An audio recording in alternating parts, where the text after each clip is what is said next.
Salut la compagnie, c'est Jules Melon et aujourd'hui, dans un Ciné Critique, je vais vous parler d'un film de guerre qui fête très bientôt ses 20 ans, et oui, déjà, sorti en 2002 donc, La chute du Faucon Noir ou Black Hawk Down en VO, réalisé par le grand Ridley Scott, qui sortait à l'époque d'Hannibal, mais aussi de l'immense Gladiator, et au casting ici pour interpréter des soldats donc que des hommes, acteurs anglophones, britanniques et évidemment américains, tels que Josh Hartnett, qu'on avait pu découvrir peu avant dans The Faculty, pas personnellement en tout cas, et Eric Bana, qu'on verra ensuite dans Hulk. Ça, ce sont les deux principaux, on va dire, les plus développés, mais à leur côté, nous avons également Ewan McGregor, qu'on ne présente plus, et qui retrouve ici Ewan Bremmer, avec qui il avait joué dans Trainspotting.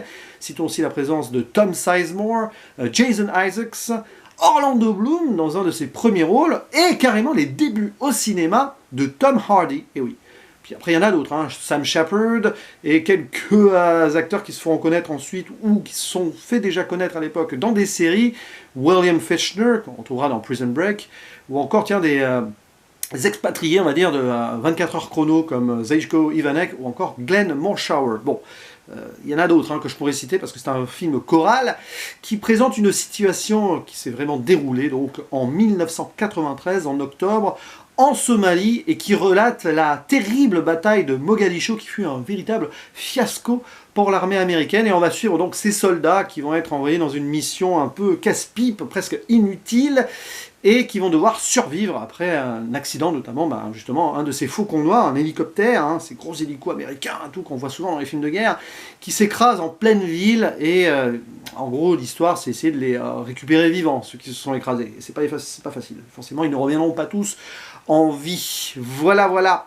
Et on va suivre donc l'histoire de soldats perdus un petit peu dans les ordres de supérieurs et qui vont apprendre avec leur conviction à se battre en solidarité, alors que pourtant à la base on voit qu'il y a une petite lutte intestine entre les Rangers d'un côté et la Delta Force de l'autre, mais forcément après, vu la situation sur le terrain, ils vont apprendre à coexister et à bien s'entendre face à l'ennemi, donc notamment une milice somalienne.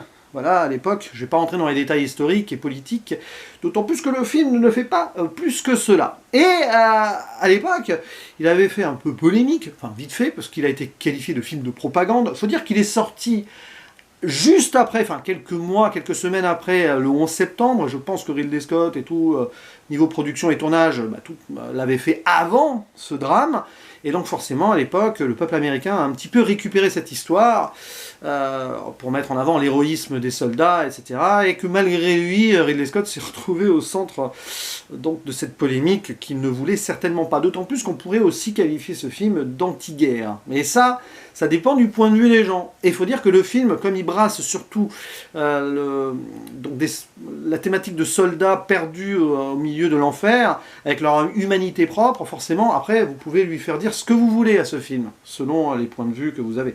Donc voilà. Il s'agit pour moi d'une découverte tardive. Il faut dire justement que, peut-être un peu à cause de cette polémique, je ne sais pas, j'ai longtemps rechigné à découvrir cette œuvre, assez importante pourtant, hein, dans la filmographie de Monsieur Scott, et je l'ai vu, et j'ai apprécié, vraiment. C'est du cinéma total, là-dessus sur le plan formel, mise en scène, montage, traumatisme, c'est terriblement bon, parce que forcément tu souffres avec ces hommes-là. C'est graphique aussi, il y a des moments très durs, des opérations à main nue, des morts brutales, etc. Après, ce n'est pas spécialement mon genre de film de guerre. Voilà. Je ne vais pas le rapprocher à American Sniper de Clint Eastwood, c'est pas la même chose, mais voilà. Je préfère plutôt les délires à la Requiem pour un massacre, Apocalypse Now, Full Metal Jacket. Alors, vous allez me dire, on peut faire des ponts entre tous ces films, notamment donc, le traumatisme ressenti par ces âmes humaines perdues au milieu de l'enfer de la guerre, bien sûr.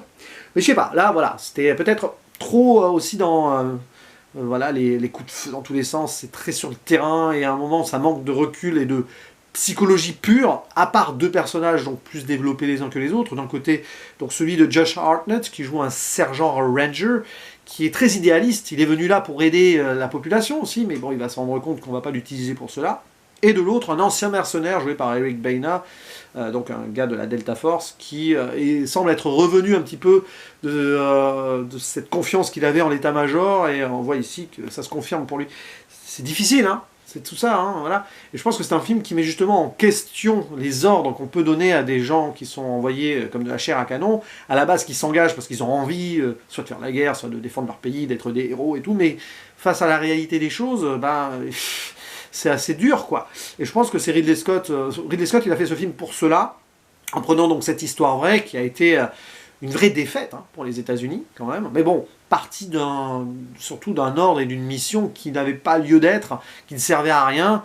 Et donc tout ceci pour mettre en exergue l'absurdité et l'inutilité de la guerre. Donc pour moi, c'est un film anti-guerre. Voilà, qui a été pris comme propagande parce que oui, on voit des soldats américains héroïques. Héroïques malgré eux d'ailleurs. Le discours en voix off du soldat interprété par Josh Hartnett à un moment le montre, mais bon, voilà. Après, tu peux l'interpréter comme tu veux, mais je pense que l'idée de base est assez claire. Et donc, ouais, il y a des moments quand même qui vont rester imprimés dans la rétine et dans le cerveau. Il y a aussi donc de la réalisation pure, c'est du Ridley Scott.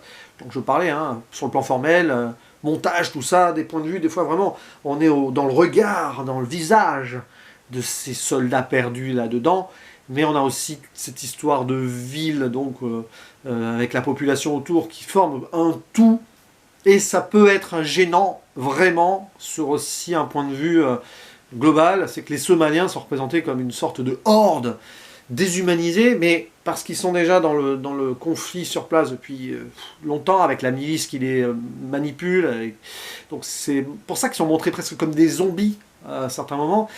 Ça peut être maladroit, voilà, parce que quelqu'un qui va regarder ça au premier degré va... Hein, vous voyez, ce genre de danger-là, ça manque peut-être de pédagogie, de recul. Mais Ridley Scott, il voulait pas. Hein, il voulait que le spectateur, je pense, se fasse lui-même violence et essaye de voir à l'intérieur. Il faut une forme d'intelligence et de réflexion quand on voit un film comme ça, parce que sinon on peut très vite, frontalement, y voir des messages qui ne sont pas prévus de base. Ça, c'est un peu le danger. Mais ouais, c'est dur, quoi. C'est très très dur. C'est que du point de vue des soldats américains, ça aussi c'est un choix, mais bon, c'est ainsi. Et oui, il y a des moments, donc, l'arrivée des hélicoptères avec la plage en dessous, c'est fort. Et à un moment aussi, des soldats qui émergent de la brume, comme sortant de l'enfer. Voilà, c'est très, voilà, mis en avant sur le plan formel, esthétique et tout. Il y a des moments un peu clipesques, très vite fait, hein. Voilà. Qui se justifient par rapport à l'action, qui vont presque rappeler le cinéma du frère à Ridley Scott, Tony Scott. Voilà. Et puis il y a toujours cette musique, perpétuellement là, comme une torture presque par moment, ou comme un leitmotiv pour montrer que ça ne se calme jamais. Et oui, le film ne se pose pas, c'est pas contemplatif, à part quelques plans, voilà, donc avec les hélicos.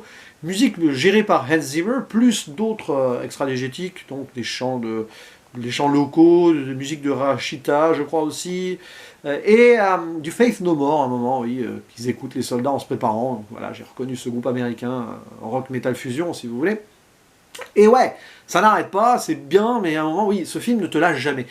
C'est un peu l'idée. Donc, c'est un métrage que je reverrai un jour. Voilà, je reconnais toutes les qualités formelles, pas de problème. Psychologique aussi, même s'il y a des moments où je décrochais un peu parce qu'il y a une forme de redondance, et ça canarde, et boum, et ça canarde, etc. Et qu'on n'est pas centré peut-être assez sur certains backgrounds, mais c'est pas le propos. Donc voilà, c'est un choix hein, qu'il faut respecter. Ce n'est donc pas mon Ridley Scott préféré, loin de là. Mais ce n'est pas le plus inintéressant non plus, clairement, voilà. Donc n'hésitez pas à dire ce que vous avez pensé, vous, de ce métrage, donc La Chute du Faucon Noir. Est-ce que vous aimez Ridley Scott, qui est quand même un réalisateur souvent décrié, mais qui a fait de très belles œuvres, hein, quand même, hein, clairement. Bref, à vous la parole, et il ne me reste plus qu'à vous dire à la prochaine. Ciao.